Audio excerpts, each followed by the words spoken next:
ایک شخص نے بیوی کو طلاق دے کے دوسری شادی کی. اس کا بیٹا تھا 10 سال کا. اس نے اپنے بیٹے سے کہا کہ بیٹے بتا پرانی اماں صحیح تھی یا یہ صحیح ہے؟ اس نے کہا نہیں ابا وہ تو جھوٹ بڑے بولتی تھی، یہ صحیح ہے.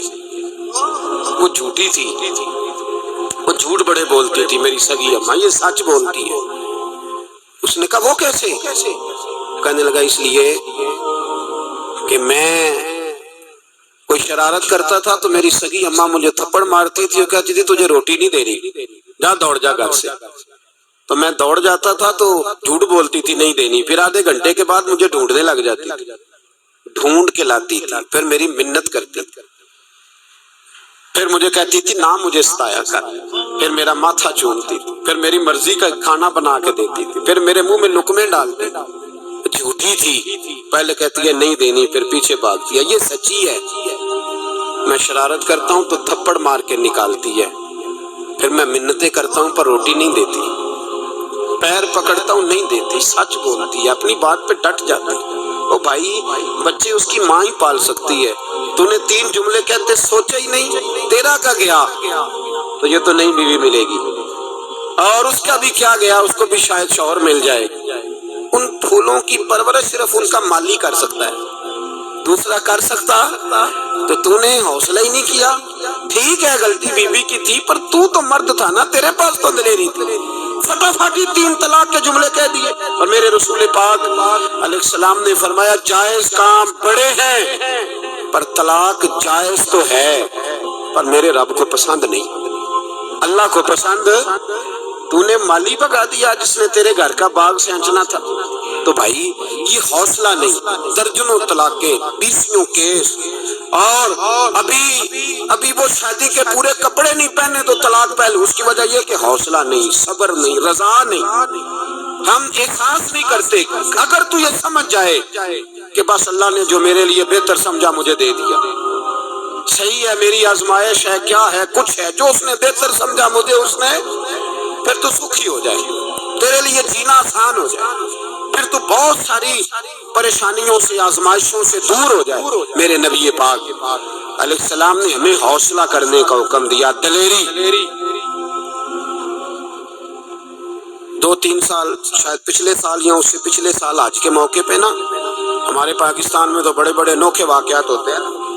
سننے سے کیا میں کہتا ہوں وہ عبرت کے لیے ہوتے ہیں. جعلی ویزے لگوا دیے حج کے کسی ایجنٹ نے، اللہ کے مہمانوں کو بھی لوگ لوٹ لیتے ہیں. جعلی ویزے لگوا دیے، اور مزے کی بات یہ ہے کہ پاکستانی ایئرپورٹ سے گزر بھی گئے وہ ویزے والے، اور احرام باندھے لوگ جدے پہنچ گئے. 4 آدمی تھے، انہوں نے ویزا دیکھا تو کہا نکلی، آپ کو واپس جانا پڑے گا. اگلی فلائٹ سے وہ لوگ واپس آئے. آپ مجھے بتائیے ان کی جب وہ چھوٹے چھوٹے کلپ آئے، میڈیا نے ان کی باتیں سنی تو ان کے آنسو نہیں تھمتے تھے. ایک آدمی احرام باندھ کے گیا ہے، معمولی سمجھتے ہیں آپ؟ میرے جیسا غریب آدمی کبھی اس نے ارادہ کیا ہو مدینے جانے کا، لیٹ ہو جائے تو کلیجہ پھٹنے کو آتا ہے. کچھ مجبوریاں پیروں میں آ جائے، نہ جا سکے تو پتہ نہیں کتنی توبہ کرنے کو دل کرتا ہے کہ کہیں غلطی تو نہیں ہو گئی، کوئی ایسی بات تو نہیں نکل گئی. یقین کریں طبیعت پریشان ہو جاتی، یار کوئی ایسا کام تو نہیں ہوگا جس کی وجہ سے یہ بات ہوئی. 4 آدمی لوٹ آئے، حالات خراب ہو گئے، لوگ رو رو کے قصے سناتے تھے. لیکن میرے رسول پاک علیہ السلام کا حوصلہ دیکھو. حضور کعبے کا بھی کعبہ، حضور مالک، حرم کے مالک مطلق، جن کے صدقے اللہ نے کعبہ کو بیت اللہ بنایا. حاجیو آؤ شہنشاہ کا روضہ دیکھو، کعبہ تو دیکھ چکے اب کعبے کا بھی کعبہ دیکھو. حضور 1400 صحابہ کو لے کے گئے عمرہ کرنے. مقام حدیبیہ پر پہنچے تو کافروں نے روک لیا، ہم عمرہ نہیں کرتے. تو اور میں خادم اور جو وارث و مالک ہیں 1400 صحابہ، ہم نہیں عمرہ کرنے دیتے، واپس جائیے. صلح لکھی جا رہی ہے. صلح کی شرطیں کیا ہیں؟ مکے سے کوئی آدمی غلطی سے بھی مدینے چلا گیا، مکے کا آدمی تو مسلمان اگر ان کے ظلم سے تنگ آ کے، مکی مسلمان کافروں کے ظلم سے تنگ آ کے مدینے چلا گیا تو مدینے والے واپس کریں گے. اور اگر مدینے سے کوئی شخص غلطی سے بھی مکے چلا گیا تو مکے والے واپس نہیں کریں گے۔ اتنی سخت شرائط۔ حضرت عمر غصے سے کانپنے لگے، صحابہ پریشان ہیں، پر میرے رسول پاک نے صبر دکھایا، حوصلہ، تدبر۔ یہ تدبیر ہے، صبر ایک بہترین تدبیر ہے، اگر کوئی اپنائے تو بہترین طریقہ ہے۔ حضور نے فرمایا ہمیں منظور ہے، صلح کرو، اور اتنا سخت حکم ہے، کہنے لگے 1400 احرام والے واپس جائیں، بعد میں آنا، اس وقت نہیں عمرہ کرنے دیں گے۔ میرے نبی پاک علیہ السلام، مجھے بتاؤ، مجھے اور آپ کو دکھ ہوتا ہے تیاری ہو تو پروگرام رہ جائے، تو اگر احرام باندھا ہو اور اللہ کے رسول نے بندھوایا ہو تو حضور واپس لوٹنے لگے تو کتنی تکلیف کی بات ہے۔ حضور نے فرمایا چلو آئندہ آئیں گے۔ معاہدہ لکھا جا رہا ہے، حضرت علی معاہدہ لکھ رہے ہیں، لکھو محمد الرسول اللہ صلی اللہ علیہ، محمد الرسول اللہ صلی اللہ علیہ وسلم اور قریش مکہ کے بیچ معاہدہ۔ یہ تحریر لکھی جا رہی تھی تو ابو سفیان بول پڑا، کہنے لگا جی ہم محمد الرسول اللہ نہیں نکلنے دیں گے، معاذ اللہ، یہی تو ہمارا جھگڑا ہے، اگر آپ کو رسول اللہ مان لیا تو پیچھے رہ کیا گیا، محمد ابن عبداللہ لکھیں۔ حضور نے حضرت علی سے فرمایا رسول اللہ کاٹ کے محمد ابن عبداللہ لکھو۔ حضرت علی لکھ رہے تھے، محمد رسول اللہ لکھا تھا، فرمایا رسول اللہ کاٹ کے محمد ابن عبداللہ لکھو۔ تو حضرت علی کہنے لگے حضور مجھے یہ لفظ کاٹنا نہیں آتا، حضور مجھے یہ لفظ کاٹنا، کسی صحابی نے اعتراض نہیں کیا کہ لکھنا آتا تھا، کہا مجھے کاٹنا۔ حضور نے دوبارہ کہا علی کاٹ دو۔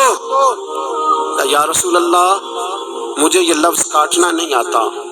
میرے حبیب نے تیسری دفعہ کہا علی کاٹو، تو شیر خدا نے قلم چھوڑا، ہاتھ باندھے اور کھڑے ہو کہنے لگے محبوبہ مجھے تیرے قصیدے لکھنے آتے ہیں، کاٹنے کوئی نہیں آتے، میں مجبور ہوں، مجھ سے نہیں ہوتا، کوشش کرتا ہوں، نہ قلم اٹھتا ہے نہ ہاتھ چلتا ہے۔ میرے حبیب پاک نے قلم پکڑا اور لفظ رسول اللہ خود کاٹ کے محمد ابن عبداللہ کرایا۔ بھائی وقت گزر گیا، صلح ہو گئی، یہ تدبر، یہ حوصلہ، یہ تدبیر میرے نبی نے فرمائی۔ اب تو 1400 کو مکے نے نہ داخل ہونے دیا، لیکن ایک سال ہی گزرا، تھوڑا ہی وقت گزرا، میرے رسول پاک 10,000 کو لے کے مکے میں داخل ہو گئے۔ 10,000 اس نے فائدہ دیا۔ حکمت کیا تھی، تدبر کیا تھا؟